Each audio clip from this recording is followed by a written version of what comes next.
Full life cycle protection doctor Ann Cavoukian के बनाए हुए प्रिवेसी बाय डिजाइन मॉड्यूल का फिफ्थ फंडामेंटल प्रिंसिपल, जो एक बहुत इंपॉर्टेंट कमिटमेंट है जो हर बिजनेस को अपने वेंडर्स के साथ, अपने एसोसिएट्स के साथ करना चाहिए। आइए हम इसके बारे में मेरे इस वीडियो में बात करें। मेरे YouTube चैनल पे आपका स्वागत है। इस चैनल पे आपको डेटा प्रिवेसी के बहुत सारे वीडियोस मिलेंगे और आने वाले दिनों में भी नई नई डेटा प्रिवेसी रिलेटेड सब्जेक्ट्स पे आपको और वीडियोस मिलते रहेंगे। हम पहले बात करेंगे डेटा प्रिवेसी क्या है। डेटा प्रिवेसी मेरा हक है कि मैं तय करूं कि मैं अपनी कौन सी पर्सनल इन्फॉर्मेशन किसके साथ और क्यों शेयर करना चाहता हूं, और क्या अगर वो आदमी अपना काम पूरा करने के लिए वो इन्फॉर्मेशन किसी और के साथ शेयर करना चाहता है तो मैं उसको अलाउ करता हूँ कि नहीं करता हूँ। इस पूरे प्रोसेस को डेटा प्रिवेसी की दुनिया में कंसेंट मैनेजमेंट कहते हैं। आपको मेरा फ़ोन नंबर चाहिए, आपको मेरा एड्रेस चाहिए, आपको क्यों चाहिए मुझे बताइए, मुझे ठीक लगेगा तो आपको बताऊंगा। और आप अगर ये कह रहे हैं, जैसे मान लीजिए कि आप मेरे लोकल ग्रॉसरी स्टोर है और आप मेरे घर सामान भेजना चाहते हैं और आप अपने लड़के के हाथ सामान भेजना चाहते हैं, मुझे मंजूर है तो ठीक है, नहीं तो मैं खुद ले जाऊंगा। ठीक, डेटा प्राइवेसी मुझे हक देता है कि अगर मेरा डेटा गलत तरीके से इस्तेमाल हो रहा है और गलत जगह शेयर हो रहा है तो मैं कानून की मदद लेके अपना बचाव कर सकूं। ये तो हुआ डेटा प्राइवेसी क्या है। डॉक्टर कावूकियन का प्रिवेसी बाय डिज़ाइन मॉडल क्या है। प्रिवेसी बाय डिज़ाइन मॉडल में वो कहते हैं कि आप प्रिवेसी के जितने भी एस्पेक्ट्स और रूल्स हैं वो अपने सिस्टम के डिज़ाइन में डाल लीजिए कि प्रिवेसी अलग से ना देखी जाए, प्रिवेसी एक रोज़ की ट्रांजैक्शन की तरह देखी जाए, हर काम का हिस्सा बन के देखी जाए। आप नया सिस्टम बना रहे हैं, नया प्रोसेस बना रहे हैं, नया सॉफ्टवेयर बना रहे हैं, नया सॉफ्टवेयर ले रहे हैं, उन सब के अंदर सारे प्रिवेसी के एस्पेक्ट्स हों, उनको इस्तेमाल करते हुए हों, यहाँ तक कि उनमें इतना भी हो कि कल को जब आप सॉफ्टवेयर बदलेंगे या कोई और प्रोसेस अडॉप्ट करेंगे तो जो डेटा यहाँ पे था उसका क्या होगा, उसको कैसे डिलीट किया जाएगा, उसको कैसे संभाला जाएगा, क्या उसको अपग्रेडेड सिस्टम का हिस्सा बनाया जाएगा, ये सारी इन्फॉर्मेशन आपको अपने सिस्टम के अंदर सिस्टम बनाते हुए डाल लेनी चाहिए, जिससे कि बाद में कभी भी किसी को सोचना ना पड़े। फुल लाइफ साइकिल प्रोटेक्शन क्या है। ये एक इम्पॉर्टेंट कमिटमेंट है जो कहती है कि आपसे जो मैं आपकी पर्सनल इन्फॉर्मेशन ले रहा हूँ उसको मैं एक बहुत सेफ और हाईली सिक्योर इंफ्रास्ट्रक्चर में रखूँगा। हाईली सिक्योर इंफ्रास्ट्रक्चर में उसको प्रोसेस करूँगा, वो वहाँ पे मेरे पास सेफ रहेगी, ना तो वो डिलीट हो सकती है, ना वो किसी और के हाथ लग सकती है, और हाथ लग भी जाएगी तो कोई उसे खोल नहीं पाएगा। और कल को जब मैं उसे डिलीट करूँगा आपकी अनुमति से करूँगा, आप जब कहेंगे तब हाथ के हाथ करूँगा।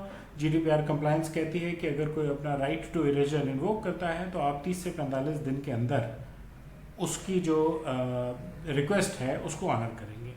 मैं आपके डेटा को बहुत सिक्योरली डिलीट करूंगा जिससे कि कोई और उसको चोरी करके इस्तेमाल ना कर सके। इसको हम डेटा की दुनिया में इंफॉर्मेशन लाइफ साइकिल मैनेजमेंट में कहते हैं। यानी कि डेटा जब बना तब से लेके जब तक उसकी ज़रूरत है, उसको रखने की भी ज़रूरत है कंप्लायंस के लिए, तब तक मैं उसका कैसे ध्यान रखूंगा, उसको हम इंफॉर्मेशन लाइफ साइकिल मैनेजमेंट भी कहते हैं। और आम भाषा में हम इसे फ्रॉम क्रैडल टू ग्रेव भी कहते हैं। आप बच्चा जब पैदा हुआ तब से लेके जब उसका अंतिम वक्त आया तब तक जो हमने उसको संभाला, उसकी संरचना की, उसको हम क्रैडल टू ग्रेव कहते हैं। ठीक, और वही प्रॉमिस हम अपने एसोसिएट से कर रहे हैं कि हम आपकी पर्सनल इन्फॉर्मेशन को जब से हम कलेक्ट कर रहे हैं से लेके जब तक हम संभाल के रख रहे हैं, जब तक हम उसको डिस्ट्रॉय नहीं कर रहे हैं तब तक उसको ढंग से संभाल के रखेंगे और डिस्ट्रॉय भी ढंग से करेंगे। सिंपल सी बात है। सिक्योरिटी में 3 एस्पेक्ट्स हैं: कॉन्फिडेंशियलिटी, इंटेग्रिटी, अवेलेबिलिटी। मैं आपके डेटा पे अनऑथराइज एक्सेस नहीं होने दूंगा। मैं आपके डेटा को इतना इंक्रिप्टेड रखूंगा कि अगर कोई देख भी लेगा तो उसको इस्तेमाल नहीं कर पाएगा। मैं एनोनिमाइज भी करके रखूंगा जिससे कि अगर उसका एक हिस्सा गायब हो जाता है तो बाकी का हिस्सा मिले बिना उस हिस्से से कोई इस्तेमाल ना कर सके। ये तो बात हुई कॉन्फिडेंशियलिटी की। इंटेग्रिटी में मैं उस पर रेगुलर चेकसम्स बना के रखूंगा जिससे कि उसमें कोई करप्शन ना आए। और अवेलेबिलिटी में मैं उसका बैकअप लेके रखूंगा कि भाई अगर ये यहाँ से डिलीट हो जाए, गायब हो जाए, कोई चोरी करके गायब डिलीट करके जाए तो मैं बैकअप में से वो डेटा वापस लाऊंगा, आपकी इन्फॉर्मेशन को कोई नुकसान नहीं दूंगा। Security, availability, confidentiality, integrity, user rights, इन सब टॉपिक्स पे मेरे चैनल पे वीडियोस हैं। आप मेरे चैनल कंटेंट को देख सकते हैं। अगर आपको ढूंढने में मदद चाहिए या कोई और टॉपिक चाहिए तो मुझे बताइए, मैं आपको आपके साथ कंटेंट शेयर करूंगा। इसके अलावा जब मैं कहूँ कि मेरा राइट टू इरेजर मुझे यूज़ करना है और मैं चाहता हूँ कि आप मेरा डेटा इरेज कर दें तो आप सिक्योरली इरेज करेंगे। इरेज करने के टाइम पे आप पेपर श्रेडर यूज़ करेंगे कागज़ को डिलीट करने के लिए, फाड़ने के लिए, हाथ से नहीं, मोटे मोटे टुकड़े नहीं, जलाएंगे नहीं, प्रदूषण का ख्याल रखेंगे और आप किसी कबाड़िए को बेचेंगे नहीं। जो हमने अभी एक रिसेंटली इंसिडेंस भी देखा है कि एक अस्पताल में खाना पेपर प्लेट्स में आया और उन पेपर प्लेट्स में वहीं के पुराने पेशेंट्स के रिकॉर्ड थे, क्योंकि एडमिन ने वो कागज़ किसी कबाड़िए को दे दिए, कबाड़िया ने वो कागज़ पेपर प्लेट बनाने वाले को दे दिए, पेपर प्लेट बनाने वाले ने पेपर प्लेट बना के उसी अस्पताल को सप्लाई कर दी। तो प्राइवेसी कहाँ रह गई ना। आज वाला पेशेंट सोच रहा है मेरी इन्फॉर्मेशन का क्या होगा, है ना। तो पब्लिक का आप पे कॉन्फिडेंस क्या रह गया। इसीलिए ये मॉडल बने हैं कि अगर पहले दिन ही ये डिसाइड हो जाता कि जब कोई रिकॉर्ड पेशेंट का डिलीट करना है तो हम उसको श्रेड कर देंगे, तो ये प्राइवेसी एस्पेक्ट कभी नहीं आता।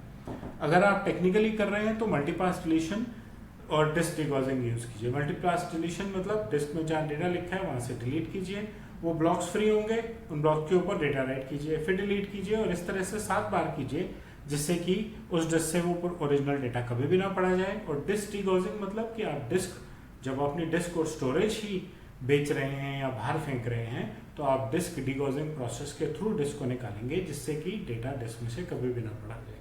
ऐसे इंस्टेंसेस पहले सिक्योरिटी के अंदर हो चुके हैं कि आप अपने डिस्क कबाड़िए में बेच देते हैं और वो वहाँ से किसी ऐसे आदमी को बेच देता है जो डिस्क को एक्सेस करके उसमें से डेटा रीड कर पाता है। आज तक हम उसे सिर्फ सिक्योरिटी कह रहे थे, अब वो प्राइवेसी भी है। और इसीलिए प्राइवेसी बाय डिज़ाइन मॉडल कहता है कि डिस्क खरीदने से पहले डिसाइड कर लो कि उसको बाहर कैसे फेंकोगे, जिससे कि प्राइवेसी वायलेशन ना हो। फुल लाइफ साइकिल प्रोटेक्शन पे मेरे पास अभी इतना ही कंटेंट है। हम इससे पहले के 4 प्रिंसिपल्स ऑलरेडी कर चुके हैं और अगले 2 प्रिंसिपल्स भी आने वाले 2 दिनों में आपको मेरे चैनल पे मिलेंगे। आपको मेरा कंटेंट अच्छा लगा तो लाइक और बेल आइकन दबाएं। आपको किसी और टॉपिक पे, खास करके प्राइवेसी रिलेटेड टॉपिक पे कंटेंट चाहिए तो मुझे बताएं। अगर वो है तो मैं वीडियो सर्च करके दूंगा आपको, और अगर वो नहीं है तो मैं आपके लिए फ्रेश कंटेंट बनाऊंगा। मेरे चैनल को सब्सक्राइब करें और फीडबैक सेक्शन में, कमेंट सेक्शन में अपना फीडबैक डालें। धन्यवाद।